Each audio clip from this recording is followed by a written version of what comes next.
Hi guys, it's Mark Zicree of Space Command wearing my British knockoff alien shirt. And, and it's a wonderful Sunday, just relaxing, just having a nice time. Yesterday was Elaine's birthday. Wednesday is my birthday.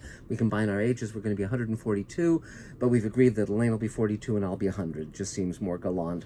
And we've been having a great time. We've been working on Space Command several hours in post and prepping to shoot the rest of the next hour, and working on the comic book, working on just a ton of stuff. Plus just got notes back from my editor on the new book, Greenlighting Yourself, so I just have to type those in and it goes off to the publisher and out to bookstores and Amazon and so forth. And working on the Showrunners Network, working on Elaine's film Ashes.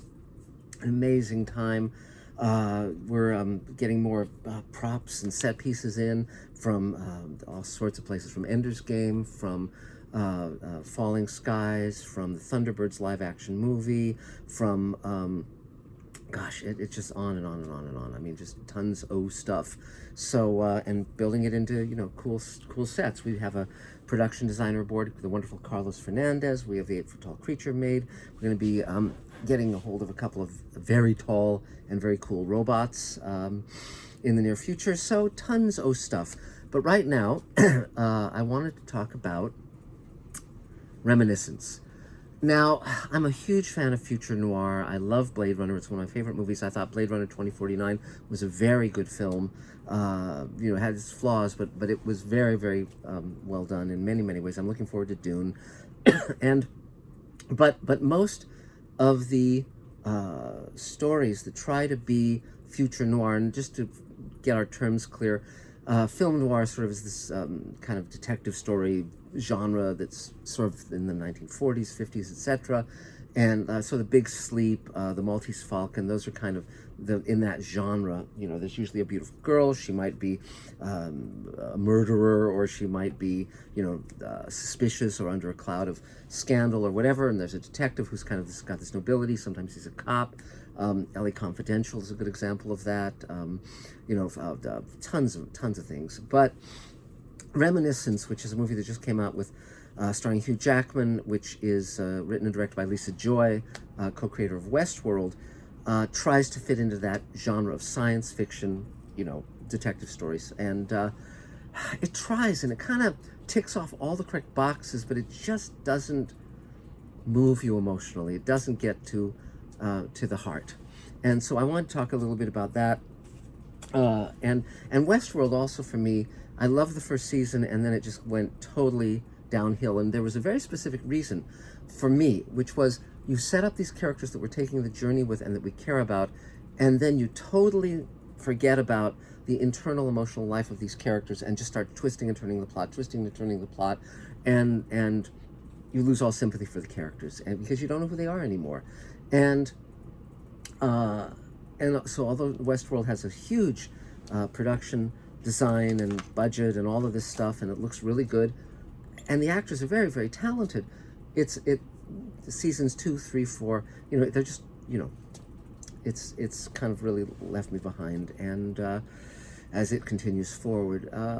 So I was hoping Reminiscence would be good, but I had concerns. And it kind of falls into the same problem, which is it's about the gimmick, it's about the gags, it's about other movies, and so forth. And so let's get into it a bit. Let's get a little bit specific. Hugh Jackman, I've always liked Hugh Jackman. He's extremely likable, but the only role I've actually found him thoroughly interesting in is Wolverine. It's his great role. Often I find him a little bland. He's talented, God knows, and but he just doesn't. He's never been one of my favorites, although I do like him. So in this, he plays a former military guy who runs a business where people can go into this tank and they can take him back to their fondest memories. Tandy Newton, who's wonderful, and she's also in Westworld, is in the film, and she's a wonderful actress, but she sort of plays his second in command, who works with him, and she drinks out of the bottle. She's an alcoholic, and that's always very problematical because they never show the damage of that kind of drinking. It's not a joke. It's not cool. It's like how they used to present smoking in movies where it was like romantic. The guy who has the bottle in his drawer. But in reality, dying of alcoholic poisoning or cirrhosis of the liver is a terrible, terrible death. And anyone who's known someone who's died that way they don't find it romantic that someone's an alcoholic. So, but anyways, be that as it may, be that as it may. So, but so one day, of course, this mysterious woman comes in and he falls in love with her, and she's a nightclub singer, a chanteuse, and goes from there, and twists and turns ensue. And the lineage, its DNA is in many wonderful movies. Blade Runner is terrific, but the thing about the girl when she comes in, the woman of mystery, she's got to be astonishing. Like when Rachel comes in Blade Runner, Sean Young, she is drop dead gorgeous, amazing, amazing. When Lauren Bacall shows up in The Big Sleep or To Have and Have Not or any of the movies she did with Bogart, who she ultimately married, she's just, it knocks you back. She's staggeringly beautiful and sexy and wonderful and smart and tough and just great. And you need that kind of beauty and mystery, and you have to fall in love with her. And also, by the way, and even in Jennifer Connelly in Dark City, watch the director's cut. It's a completely different movie, but it's great. She's great in it, and it opens with her singing a song. Watch the version that has her real voice. It's really great. And but you just need to fall in love with these people. And here, Rebecca Ferguson plays sort of the love interest, and she's not striking enough visually. She's not well clothed. Her outfits aren't great, and she can't sing much. And although I know that in her real life she's been a dance instructor, tango and so forth, they don't have her moving well in this movie. So she doesn't have that quality of, wow, that is needed for that kind of character. And so you don't fall in love with her as an audience member, and so you aren't obsessed with her the way Hugh Jackman is. And another great Bogart and Bacall film is Key Largo. So any of those films, you're in great shape watching them. And of course, as I mentioned, Blade Runner is the great science fiction example of this. And even Blade Runner 2049, the love interest is really striking and wonderful. But in this, it was funny because Rebecca Ferguson, I didn't recognize her from other movies. I knew I'd seen her before, but I thought, well, she's really not great in this, and she doesn't play the Lairs. And yet I checked her credits. She came to prominence in The White Queen and Mission Impossible. She's going to be Lady Jessica in Dune, Paul Atreides' mother, and she was great in Doctor Sleep as Rose the Hat. She was terrific in that role as a villain. And so this is just kind of a misfire. It just doesn't really come together. And there's twists and turns, and it's just, there's several mistakes they make. As I said, the femme fatale isn't fatale enough. Another great example, by the way, is Jessica Rabbit in Who Killed Roger Rabbit, with the, with wonderful animation and everything, just everything. So, another misfire is the hero, although he's a former military man, is not physically competent. In one point, he takes out someone quickly and readily, and there's a fight scene at the end with a knife, and he's got a hammer that kind of goes on for a while. But through most of it, he's just totally being sucker punched and giving up the ghost and putting his hands over his head, waiting to be shot. And he gets out of things through coincidence, but he's not tough enough. He's not, is astonishingly well able to handle himself. He doesn't act like a guy who was in the military. He doesn't go into situations primed and ready. And so that's that kind of, you lose. He's a sap, both in how he's pursuing this woman who apparently played him as a sucker, and but he's also physically not doing well either. So the visuals are terrific. It's the visuals of it's set in Miami, where climate change has basically flooded the city, and that's very, very cool.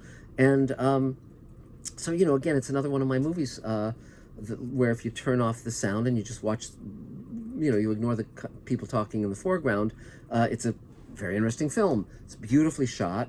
Production design's not great, other than the city itself, but it's a little arid, in like when you go into a bar or when you go into the sleep chamber. They're kind of like they're okay, but they're not amazing. Like in Minority Report, where the production design is so great.